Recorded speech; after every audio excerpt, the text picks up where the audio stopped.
अमेरिकी राष्ट्रपति Donald Trump की 2 अप्रैल 2025 की पारस्परिक शुल्क यानी रेसिप्रोकल टैरिफ की घोषणा किए जाने के बाद अन्य देशों के साथ साथ भारत भी निशाने में आया है।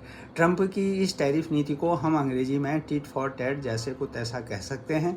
मौके की नज़ाकत को समझते हुए भारत ने फिलहाल हालात से समझौता करने का निर्णय किया है, क्योंकि नई दिल्ली को उम्मीद है कि वॉशिंगटन के साथ द्विपक्षीय व्यापार समझौते पर काम चल रहा है, जिसके जरिए घरेलू उद्योगों को टैरिफ वृद्धि के दुष्प्रभावों से निपटने में मदद मिल सकती है। वहीं दूसरी ओर कंबोडिया है, वियतनाम है, चीन, इंडोनेशिया, यूरोपीय संघ, कनाडा ने अपने अपने देशों के आर्थिक हितों की रक्षा करने के लिए जवाबी कदम उठाने की तैयारी शुरू कर दी है और 50 से अधिक देशों ने व्यापार वार्ता शुरू करने के लिए अमेरिका से संपर्क साधा है।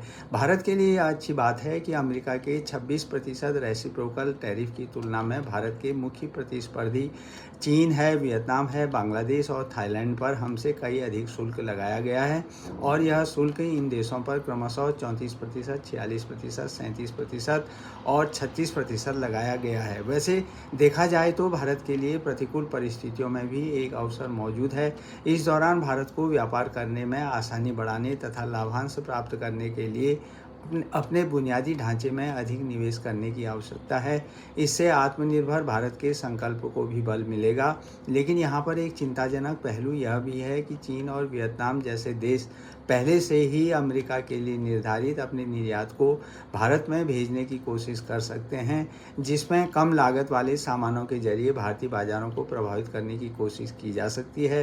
भारतीय बाज़ार तो पहले ही चीन के सस्ते उत्पादों से पटे पड़े हैं और इस कारण दोनों देशों में व्यापार असंतुलन की स्थिति बनी हुई है। उल्लेखनीय है कि वर्ष 2023-24 के वित्तीय वर्ष के दौरान दोनों देशों के बीच व्यापार में भारत का घाटा जो था 85 बिलियन डॉलर तक जा पहुंचा है।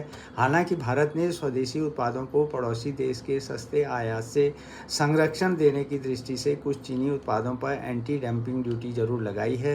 भारत को ट्रंप के टैरिफ से होने वाले नुकसान को कम करने की योजना को लागू करते वक्त इस बात को सुनिश्चित करने की ज़रूरत होगी कि कहीं चीन भारत को प्रतिस्पर्धा के बाजार में शिकस्त न दे दे।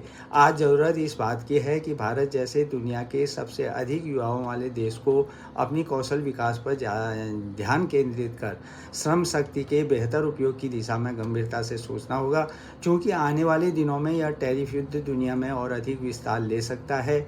इसलिए भारत को अपने निर्यात को अन्य देशों में बढ़ाने की दिशा में भी तेज़ी से सोचना होगा और भारत इस दिशा में बराबर कार्य भी कर रहा है।